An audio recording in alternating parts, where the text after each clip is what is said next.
Y vamos a ir un ratito a un espacio más, llamémosle más cotidiano, digamos, otra faceta más relacionada a esta disciplina tan interesante que es la nutrición, ¿no? Que nos abarca tanto desde tantos lugares diferentes. Bueno, y a mí me pidieron que yo hablara sobre la dieta FODMAP. Más allá de agradecer, que uno siempre agradece que lo inviten a un lugar, sobre todo compartiendo una jornada con gente tan valiosa en su área, la verdad que para mí representa todo un desafío, porque este es el que funciona. ¿Por qué?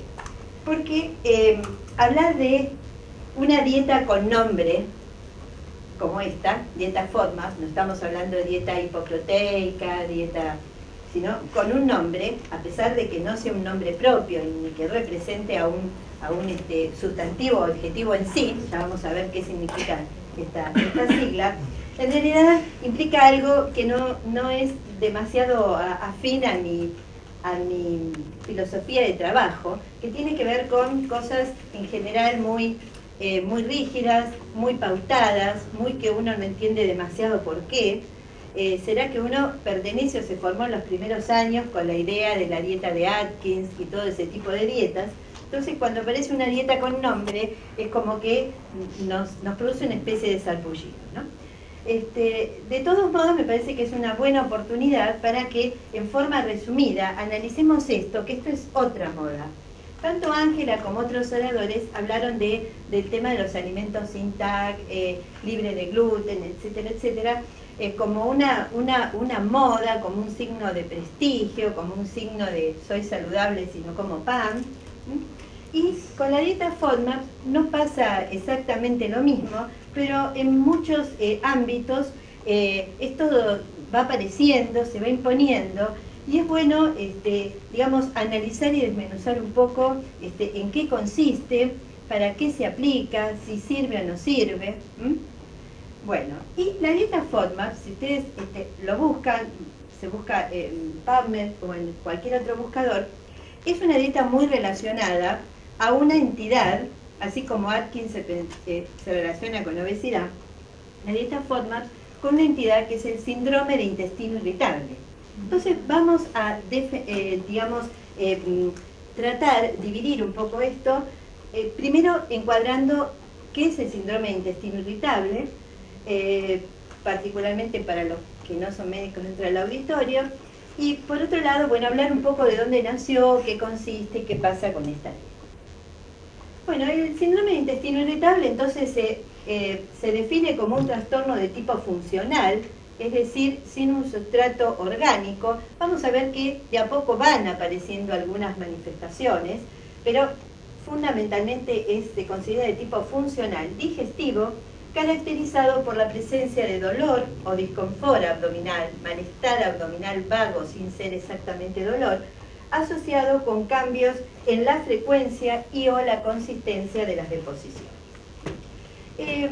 Las características del síndrome de intestino irritable son varias, de distinta índole, que es conveniente tener en cuenta. Por empezar, es un trastorno funcional, pero que genera importantes costos sanitarios, tanto directos como indirectos. Esta es una cuestión que preocupa, porque la salud cada vez es un elemento más costoso y desde el punto de vista del gerenciamiento, etcétera, etcétera, todo lo que de salud o de enfermedad implique costos desencadena una serie de señales de alarma respecto a cómo solucionarlo o cómo encarar. También la otra cuestión importante es decir que no se ha demostrado, por lo menos hasta el presente, ningún elemento fisiopatológico único.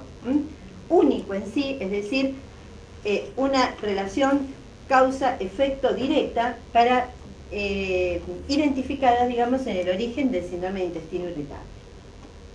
La otra cuestión es que el síndrome de intestino irritable habitualmente puede ir acompañado de otros trastornos gastrointestinales o superponerse con ellos. Por ejemplo, casos de dispepsia, de enfermedad por reflujo gastroesofágico, constipación funcional. Y los síntomas que origina este síndrome, recordemos síndrome conjunto de signos y síntomas, son síntomas que persisten en el largo plazo, o sea, se refiere a una situación de evolución crónica, que puede aparecer en forma de episodios, que pueden variar estos síntomas y generalmente están vinculados a la ingesta, que pueden interferir con la vida cotidiana y el funcionamiento social. Hay cifras que dicen, en algunos países en Europa, que hasta en el temporal invernal, después del resfrío, las manifestaciones asociadas con este trastorno funcional son la segunda causa de ausentismo laboral. En nuestro medio, esto, salvo en un ámbito público, muy especial, no creo que esto sea lo que se dé, pero es un poco como para señalar cuál es el impacto extramédico de esta situación. La otra cuestión es que estos síntomas pueden aparecer, de hecho hay variedades, como consecuencia de una infección intestinal severa, una gastroenteritis importante, o precipitarse por eventos vitales mayores o episodios de mucha tensión. La historia de que algo pasaba sin un sustrato anatómico o anatomopatológico que lo explicara, ya vienen las primeras descripciones del siglo XIX.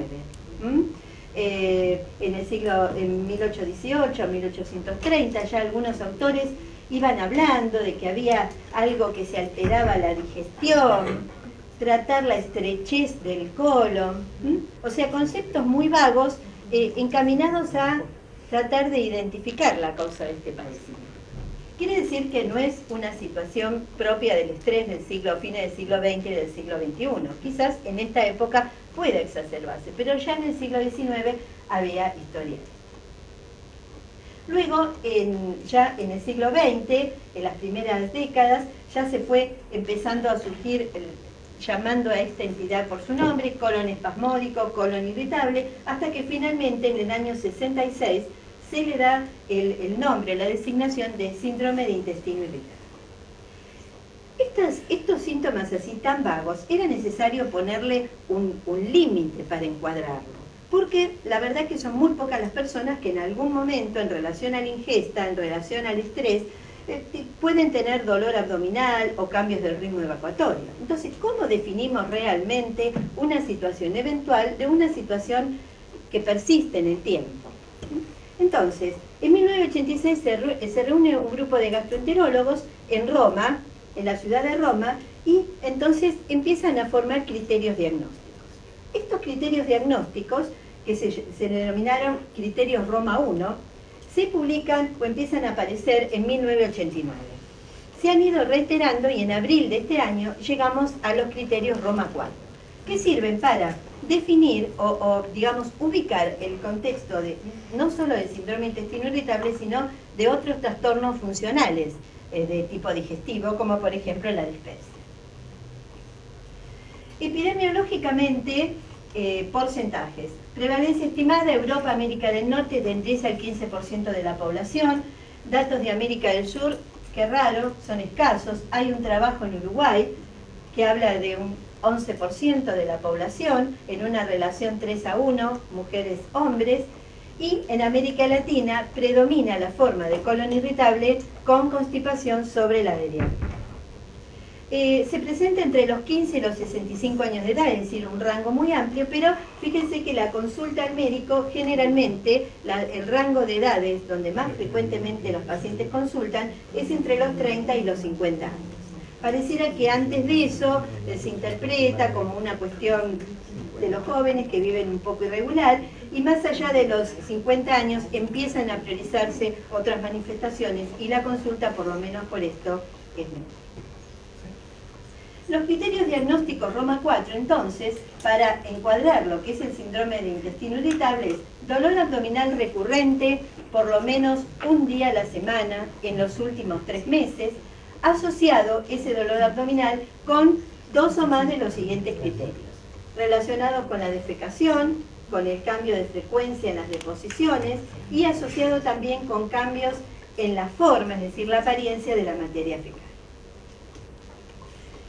El síndrome de intestino irritable a su vez reconoce subtipos, y los subtipos se basan en las características de la materia fecal, Y hay una clasificación, porque no solamente se clasifica el trigo, el arroz y los cereales. Sepan que alguien alguna vez clasificó otro tipo de cuestiones. De productos biológicos. No deja de ser un producto biológico. Es un producto biológico. Bueno, hacia la derecha, la figura, me parece que no hace falta explicarlo uno, es demasiado, tipo 1 a tipo 7, y entonces, en base a las características de las deposiciones, se habla de síndrome de intestino irritable con predominio de constipación, cuando más del 25% de las evacuaciones son de tipo 1 o 2, las de arriba, y menos del 25% las del tipo 6 o 7. Y la de diarrea es justamente la inversa. ¿Con esto qué queremos decir? Que el síndrome de intestino irritable tiene dos básicas formas, vamos a ver que hay un tercero, que es con la variante constipación o estreñimiento y con la variante diarrea. Bien, dijimos que no había un mecanismo fisiopatológico único, pero como el estudio de esto, que ya viene desde el siglo pasado, realmente sigue y cada vez hay más nuevos trabajos sobre el tema, no creo que se vea mucho, pero bueno, en lo que esté, las grabaciones se pueden ver. Yo los trabajos que les traje son todos trabajos del 2014 hacia acá, o sea que estamos hablando de trabajos nuevos, es decir, que estamos aprendiendo cada día más de esto.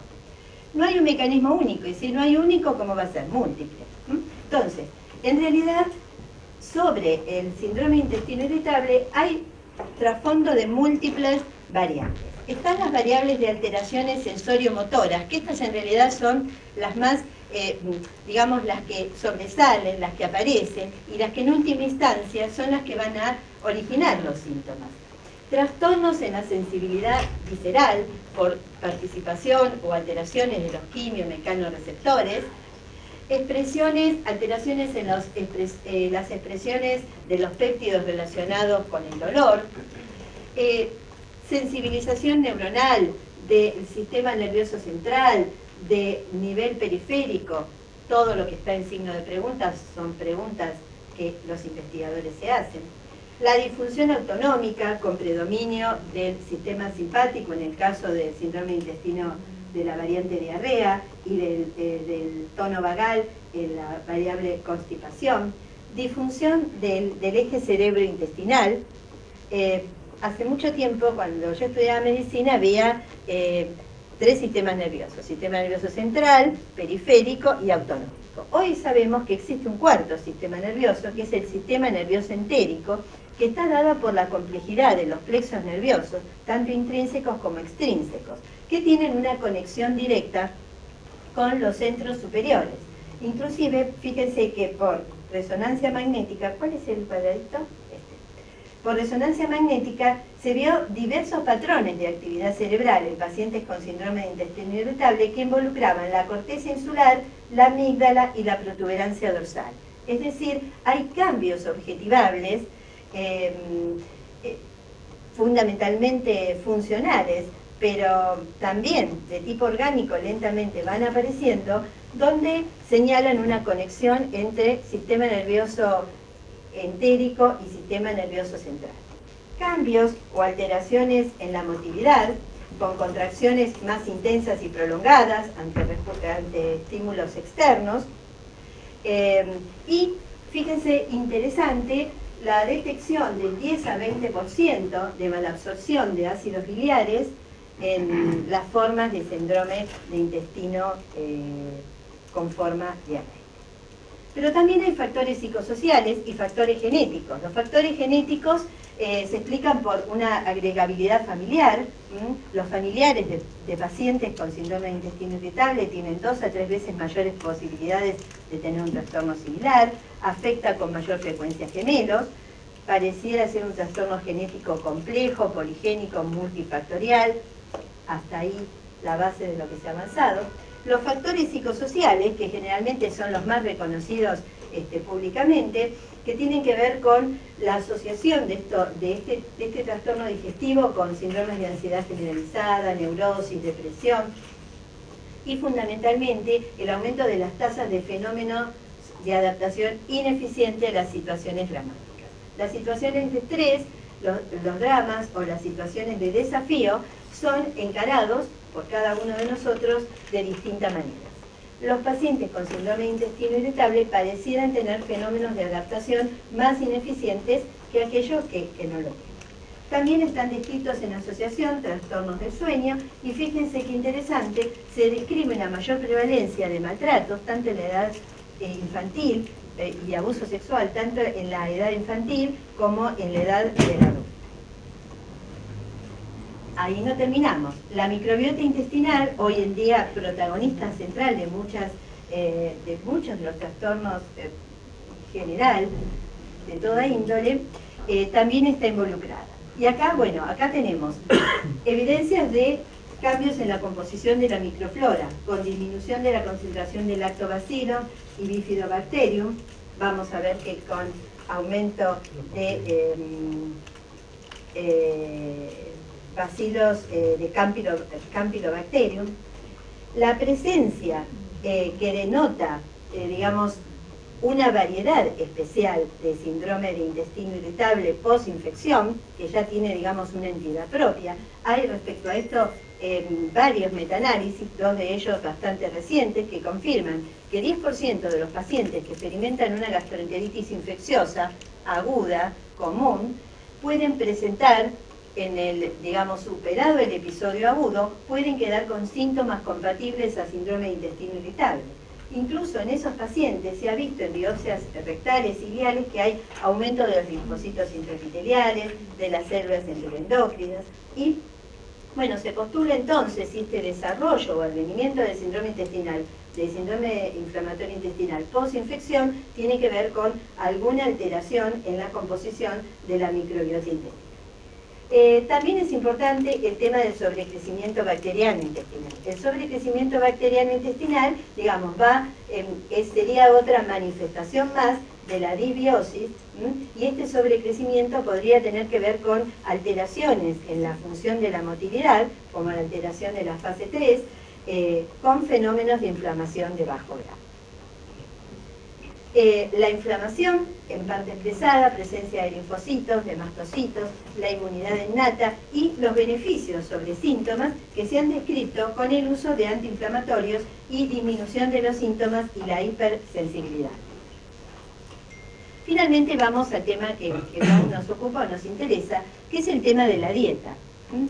La dieta, la alimentación, realmente tiene un papel central en el desarrollo desde el punto de vista fisiopatológico. Y dentro de esto también hay tres áreas importantes donde podríamos focalizarlo. La interacción entre los nutrientes ingeridos y el sistema neuroendocrino. Las células neuroendocrinas que se encuentran en el aparato digestivo, salvo en el esófago, tiene a todo lo largo de su extensión células neuroendocrinas que están, digamos, constituidas con digamos, hacia la luz, captando los estímulos de la luz intestinal y los estímulos del aparato digestivo, justamente el alimento. Entonces, en estos pacientes presentan alteraciones de las células neuroendocrinas. También se han descrito alteraciones en el transportador de serotonina con aumento de los niveles de serotonina circulante, causado por factores genéticos, la combinación de factores genéticos y ambientales, por ejemplo, posinfección. Y bueno, hay descripciones de dietas, trabajos con dietas hipograsas, hipoproteicas, ricas en hidratos de carbono, que agravan los síntomas de la forma de síndrome intestino corto con estreñimiento, y dietas hipergrasas, hiperproteicas, que agravan los síntomas de síndrome intestino irritable posinfeccioso. La interacción entre los hidratos, y acá nos vamos acercando al concepto de FODMAPs, entre los hidratos de carbono pobremente absorbidos y la fibra y la flora intestinal, trabajos que muestran que aporte de hidratos de carbono poco absorbibles aumentan la población de Clostridium con aumento de la formación de gas, distensión y dolor. El otro tema gris, confuso y no del todo aclarado, pero muy interesante como una línea hacia el futuro, es la relación de alergia o intolerancia alimentaria, dos conceptos diferentes, y el síndrome de intestino irritable. No hay evidencias consistente, pero sí es interesante que muchos pacientes con enfermedad celíaca y también muchos pacientes con enfermedad intestinal inflamatoria en etapa de remisión tienen síntomas o podrían encuadrarse dentro de lo que definimos, se acuerdan los criterios Roma 4 del síndrome de intestino irritable. A pesar de que la prevalencia de enfermedad celíaca en síndrome de intestino irritable es realmente muy baja, o sea, llega entre 0,04 y no llega a 5%. Es interesante, y esto tal vez tenga que ver con la cuestión genética, genotipos, presencia de genotipos en pacientes con este trastorno funcional semejantes o asociados a la enfermedad celíaca, como el HLA-DQ2 o el DR3, pero son pacientes que tienen este genotipo, pero que sin embargo no tienen ningún cambio histológico ni ningún marcador serológico que pueda decir este es un celíaco, a pesar de que sus síntomas se encuadren dentro de lo funcional. ¿Puede ser esto el cuadro de sensibilidad al gluten no celíaca? Esta sensibilidad al gluten no celíaca quizás es una entidad muy interesante. Todavía los gastroenterólogos no se han puesto de acuerdo del todo respecto a esto, y quizá esto pueda de algún modo, esta información distorsionada de la que hemos estado hablando durante toda la tarde, quizá de algún modo fogonear esta cuestión de que comer sin gluten hace bien, aunque uno no se hace bien. ¿Sí? Bueno, entonces, ¿qué es lo que sabemos? Los alimentos no son causa del síndrome de intestino irritable, pero sí pueden ser factores desencadenantes. Entonces, esto de que no son causa, lo sabemos, lo describimos, se ha estudiado, pero sin embargo, muchos de nuestros pacientes con síndrome de intestino irritable echan la culpa a sus alimentos y se restringen en la ingesta de alimentos considerándolos culpables. Fíjense que hasta 60% de los pacientes, más de la mitad, pueden autolimitarse en la ingesta, con lo que eso puede significar, y 12% llegan a ser restricciones que a largo plazo pueden producir riesgos potenciales de carencia. Otra cuestión general que lo vamos a reforzar, que parece ser sostenido por la mayoría de los gastroenterólogos que trabajan en este tema, que para prevenir la distensión abdominal, más efectivo que suprimir un alimento en sí, sería restringir grupos de alimentos que presentan algunas características comunes. Cuando hablamos de grupos de alimentos, características comunes, ya nos vamos acercando un poco a la idea de dietas. Esta, fíjense, es un listado de lo que sería el tratamiento dietoterápico, llamémosle clásico. La idea de clásico, algunos podrían pensar en este momento obsoleto, pero cuando lleguemos al final vamos a ver que hay muchas de estas cosas que podemos rescatar. Excluir alimentos que exacerban la sensación de distensión, flatulencia, meteorismo, limitar el consumo de alimentos en lactosa solo en los que se demuestra una clara relación entre productos lácteos y diarrea, suplementar la dieta con fibra en caso de constipación, evitar comidas muy abundantes o con elevado contenido de grasa, limitar cafeína en bebidas alcohólicas, evitar el consumo de azúcares poco absorbidos. Bueno, y aquí entramos con la famosa dieta FODMAPS. La dieta FODMAPS en realidad tiene su origen, investigando un poco de dónde salió esto, de una universidad australiana, que es la Universidad de Monash. Yo no sé si será muy famosa, pero en el ranking mundial de universidades, de 800 universidades, ocupa el lugar número 74. O sea que, digamos, tiene un cierto... Pero bueno, acá, a fines de los 90, un grupo de gastroenterólogos, con el apoyo de bioquímicos, no fue solo gastroenterólogos, pero el nombre que suena, el que se lleva el, digamos, laureles de todo esto es Peter Gibson, dieron origen o fueron desarrollando esta dieta baja en FODMAPS. Y tanto la desarrollaron que incluso armaron un programa de certificación de dieta baja en FODMAPS, con su logo y todo. Este programa de certificación, que es para profesionales, supongo nutricionistas, viene con todo el combo de la información, los folletos, las tablas de composición y el entrenamiento. ¿Sí? Bueno, ¿qué es FODMAPS? Dijimos que era un acrónimo.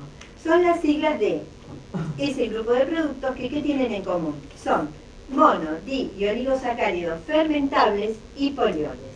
De ahí el nombre formas. E incluyen fructosa, lactosa, fructo y galacto-oligosacáridos, fructanos y galactanos, y polioles. Acá cuando hablamos de química yo me pongo a poner un poquito nerviosa, ¿no? Por el auditorio que es. Bueno, ¿qué tienen en común los formas? En general son poco absorbidos o presentan algunos problemas de absorción, por lo menos, en el intestino delgado. ¿Por qué motivo? Por la baja capacidad o la lentitud de los mecanismos de transporte del epitelio, en el caso de la fructosa, la reducida actividad de hidrolasas en el revete cepillo, ya vamos a ver qué porcentaje de la población se estima que tiene esta baja y reducida actividad, por el tamaño de la molécula de sustancias como los polioles, que tienen una absorción pasiva y lenta, se pueden absorber en parte, pero pasiva y lentamente, poca absorción, moléculas pequeñas, que implican osmóticamente activas, atraen agua hacia la luz del intestino, y esta baja absorción hace que alcancen zonas bajas del tubo digestivo y entonces sufran una fermentación bacteriana importante, de ahí la F de formas. Bien, entonces, características muy rápidas de los formas. Bueno, la fructosa puede estar como exosa libre en los alimentos o por hidrólisis de la sacarosa. Sabemos que en la sacarosa va mano a mano glucosa, fructosa. Los mecanismos absortivos de la fructosa no son exactamente los mismos que la glucosa.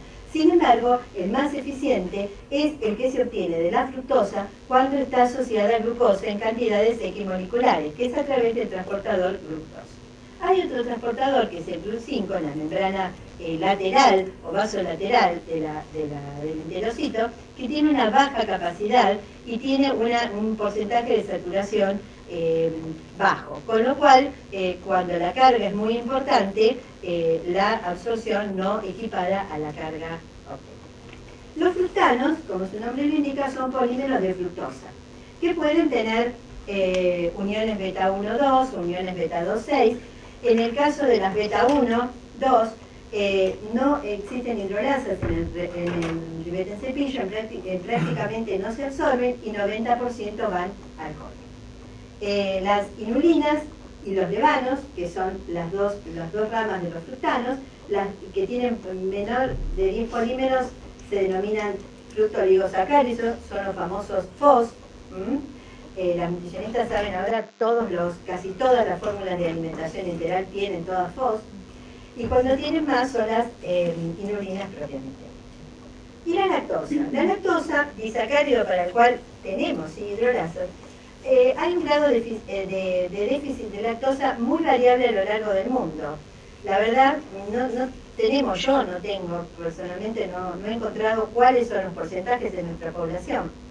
Pero fíjense que es notoriamente, la deficiencia es notoria en los países asiáticos y es mucho menor o muy baja, prácticamente casi inexistente, en los países escandinavos. Los polioles, entonces, son poco absorbidos en el intestino delgado, lo mismo sucede con la polidestrosa y la isomaltosa, y los galacto-oligosacáridos, que están formados, así como los fructanos eran con fructosa la base, acá la base es la galactosa, e incluye la rafinosa y la estaquiosa. Estos, por supuesto, al carecer de enzimas que hidrolizan, sufren una rápida fermentación. Acá tenemos algunas de las fuentes comunes. Se supone que la dieta FODMAPs, que en realidad es dieta baja en FODMAPs, lo que apunta es a restringir los alimentos con mayor contenido. No comes y así no tenés No. Todos no. Te suicidas y todos. Conceptual. Fíjense que acá, bueno, se incluye entre los fructanos la inulina y el FOS agregado a los alimentos, y los GOS en el tema de las legumbres, a pesar que sabemos que con las legumbres la cocción reduce el contenido de GOS. Y las fuentes bajas en FODMAPs, que serían las que se indican, tenemos algunos alimentos que, digamos, en los enfoques tradicionales dietoterápicos estaban fuera de lugar.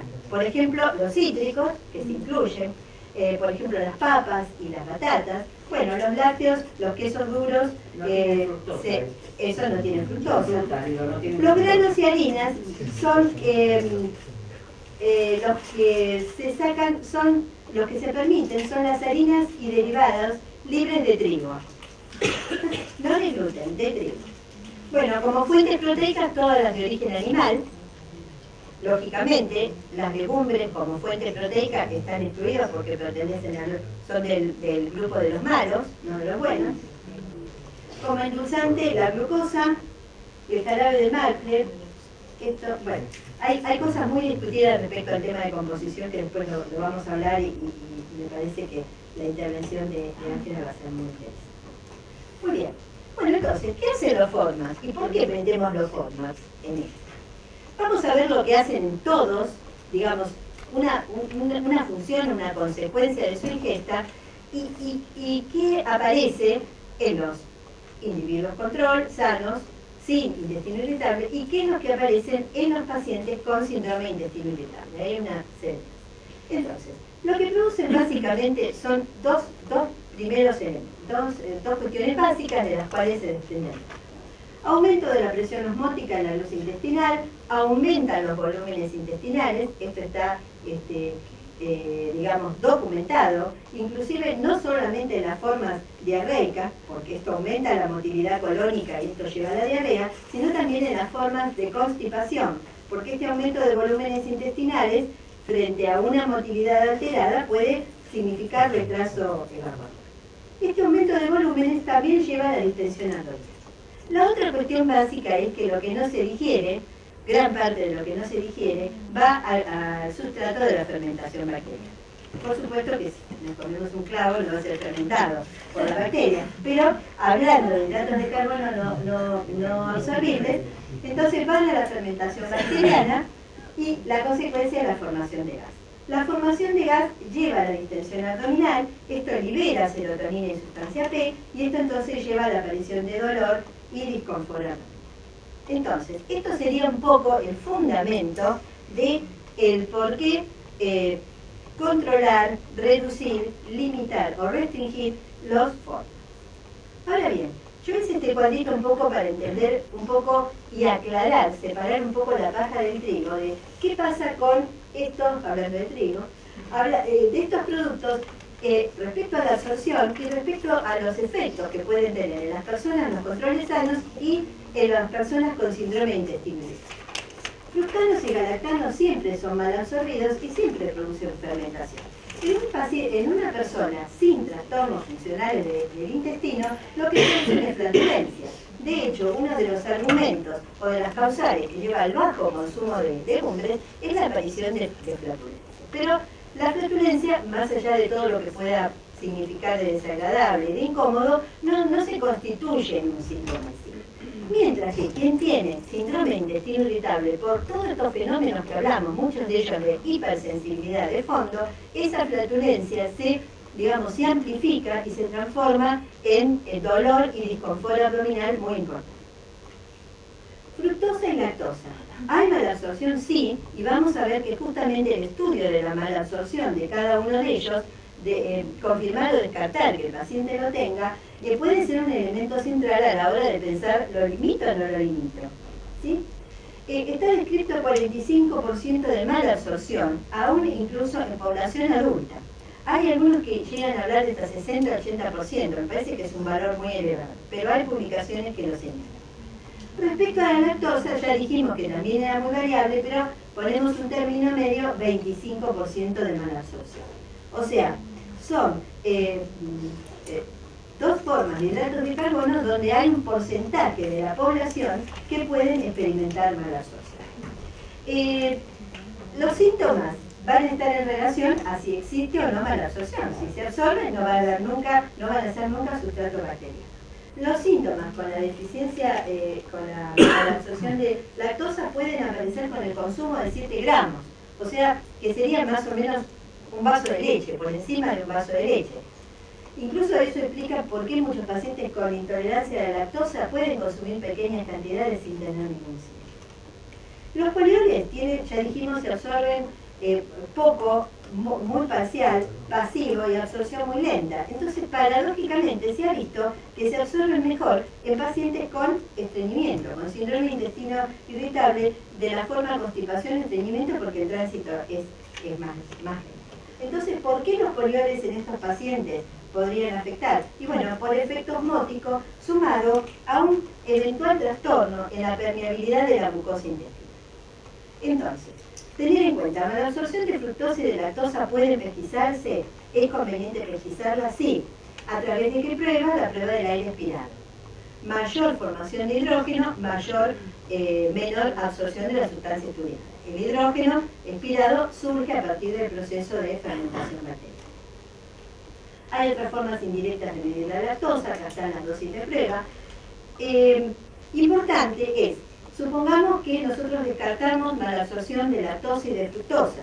Sin embargo, no descartamos, esto no nos llevaría a descartar el papel del grupo de formas en general, porque están los fructanos, los galactanos y el mannitol, que eso sí no se estudia el grado de malabsorción. Por otro lado, también puede haber falsos positivos en las pruebas de malabsorción, que se producen en pacientes con crecimiento bacteriano y sobrecrecimiento bacteriano que llevan a utilizar previamente antibióticos para superar esto. Hay una hipótesis forma, también elaborado por el mismo grupo de Australia, que señalan que la rápida fermentación, el estímulo del crecimiento bacteriano sumado a aumento de la permeabilidad intestinal podría llevar a cambios a través de la mucosa del tubo digestivo y transformar o aumentar la susceptibilidad de la enfermedad de Crohn. Esta es una cuestión que está como un poquito al costado de la cuestión. La dieta FODMAP fue pensada básicamente para síndrome de intestino irritable, pero sepan que esto también es terrible. Bueno, ¿qué es una dieta baja en FODMAP? Porque uno dice, bueno, a ver, menos manzanas, 2 manzanas, 3 manzanas. Ellos lo definen, o se define, dieta baja en FODMAP como la que contiene menos de 3 gramos por día de FODMAP. Nada. Por eso que no es estricta. Es una dieta restrictiva. Por eso que yo ya les dije que a mí me da un poquito de prurito estas dietas con relleno. Bueno, bien, vamos a hacer.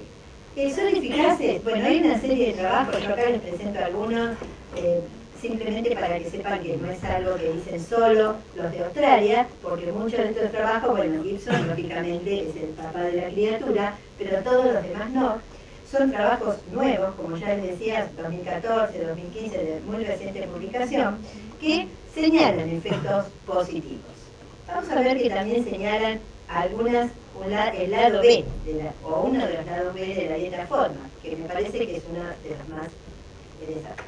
Bueno, también está, les digo que también hay trabajos señalando hasta mejoramiento de síntomas gastrointestinales inducidos por el ejercicio en deportistas, en atletas, para la sensibilidad gluten celíaca e incluso en la prevención de la diarrea de pacientes sometidos a alimentación externa. Les decía, hay una alerta, un signo muy importante que es previsible, el impacto sobre la microbiota. Es decir, si nosotros estamos quitando productos de fermentación, que son los que, digamos, alimentan o nutren la microbiota, ¿qué pasa con ello? ¿Cuál sería la consecuencia a largo plazo de la restricción de estos productos? Porque al fin y al cabo hablamos de alimentación natural y todos estos productos no, digamos, probióticos. Claro. Bueno, entonces, atención, que hay toda una alerta, todos estos trabajos, muchos de ellos se superponen, van a ver que son los mismos autores, las mismas publicaciones, de los que señalan la eficacia, también llama la atención sobre la microbiota. Bien, ¿cómo implementar esto? ¿Cómo se propone implementar esto? Siempre con la guía de una nutricionista. A ver, esto parece medio como una cosa obvia, si es una dieta lo tiene que dar una nutricionista, pero el énfasis está puesto porque, sobre todo los autores, ustedes dirán que porque elaboran ellos su material y su técnica, ellos están totalmente en contra del hecho de la gente decirle, mire, usted busque cuáles son los alimentos por internet y lo haga, sino que ellos ponen mucho énfasis en entrevistas o consultas individuales. Dice, ellos no garantizan los resultados de entrevistas o consultas grupales. y consideran dos fases, una fase 1 y una fase 2. La fase 1, que es la implementación de la dieta, fija en una pauta de seguimiento estricto 2 a 6 semanas. Atención, 2 a 6 semanas. Bueno, primero, definir cuál es el estilo de vida y las prácticas de alimentación del paciente, explicarle la base científica de la base, explicarlo en términos sencillos, por supuesto, para lograr la adherencia, porque una de las cosas básicas para saber si una dieta funciona o no es lograr adherencia. Si no hay adherencia, no lo vamos a probar. Proporcionar instrucciones dietéticas específicas. Y esto fue muy interesante con lo que se habló del PAN, porque incluso se discute si la forma de elaborar el PAN con la masa madre o la otra forma puede llegar a variar o a condicionar los diferentes resultados. Brindar pautas para las comidas fuera del hogar y lo que a mí me parece una cuestión que en principio llama la atención para una dieta vendida con tanta fuerza es para un seguimiento estricto durante 2 a 6 semanas. Luego, ¿qué sigue? El desafío de la reintroducción de formas. ¿De qué manera? Bueno, ellos dicen, inclusive señalan hasta las cantidades de cada uno de los alimentos para introducir cada uno de ellos. Bien, ¿qué pasa si no funciona adecuadamente? Verificar la adherencia. Si no hay adherencia, ver por qué no es. La renuencia del paciente a la dieta, razones económicas, gustos del paciente. Fíjense que hay muchos alimentos de uso cotidiano que se restringen. Si hay adherencia, pensar en otros desencadenantes, dicen. Gluten, cafeína, grasa, tamaño y regularidad de las comidas. O sea, estamos como volviendo un poquito, un salto atrás de lo que era la dieta concebida tradicionalmente para el síndrome de intestino irritable. Modificar deficiencias iniciales y pensar en reducir almidón resistente y fibra. Esto por ahí tiene que ver con las papas y otros elementos que estaban dados en la dieta baja. Bueno, ¿y qué dicen? Esto es lo más interesante, porque nosotros cada uno podemos tener nuestras ideas, nuestras críticas, y acá la primera en la lista de oradores para defender esto es la doctora Carlos, porque ya le conozco su opinión. ¿Qué dicen los creadores de la dieta baja forma? Miren qué moderna que es la universidad. Bueno, yo esto directamente lo puse con signos lo puse entre comillas, porque es la transcripción literal, porque no dice que hubiera interpretaciones mías y que se leyera para poner en contexto qué opina este grupo. Bueno, dice, se debería notificarse a los profesionales de la salud que la dieta baja forma, sí, ya es obvio. Solamente debería prescribirse a pacientes con síndrome de intestino irritable formalmente diagnosticados. O sea, están delimitando, cubriéndose de otros efectos que puede haber del uso generalizado. Y alertando sobre la importancia de no a todo paciente con distensión, dolor, etcétera, darle la dieta y no analizar afecciones más graves. Bien. Los profesionales de la salud, esto está literal, en la página de la universidad, deben tener en cuenta que la dieta baja en forma no es una dieta para toda la vida. Más aún, una dieta estrictamente baja en forma debería ser seguida por un periodo de 2 a 6 semanas. Luego, con la guía de una nutricionista, los alimentos conteniendo forma deberían ser reintroducidos a niveles que brinden una tolerancia cero. Es importante, sigue redondeando la puerta. Es importante la liberalización de la ingesta de formas. Lo dicen ellos. No lo estoy diciendo yo. Por varias razones. Mucha gente con síndrome de intestino irritable es capaz de reintroducir alimentos y mantener un buen control de síntomas. Muchos alimentos con alto contenido son también prebióticos y liberalizar la ingesta de formas evita restricciones alimentarias innecesarias. ¿Sí? Bueno, o sea, ¿qué significa esto? Presentamos esta dieta, que es una dieta de moda, que tiene algunos fundamentos fisiopatológicos, pero que hasta sus propios autores la limitan y la acotan. Yo creo que esto que sea limitado, acotado y todo lo demás es una cuestión que desde el punto de vista práctico frente a nuestros pacientes nos debe hacer pensar de qué manera nosotros la presentamos, la sugerimos y con qué expectativas la ponemos en pacientes que ya vinieron con toda una historia de mí. Bueno, y para terminar entonces con este fondo del bosquecito de Malargos Otoño, dos reflexiones. Una es de Virchow, que es padre de la patología médica, siglo XIX. Él dijo, las enfermedades representan solamente el curso de fenómenos fisiológicos bajo condiciones alteradas. No son demonios, no son parásitos, son fenómenos fisiológicos. Y el objetivo de la terapéutica deberá ser el mantenimiento o restablecimiento de las condiciones. Y la otra frase, de uno de mis poetas preferidos: en la vida hay que evitar tres figuras geométricas: los círculos viciosos, los triángulos amorosos y las mentes. Por lo tanto,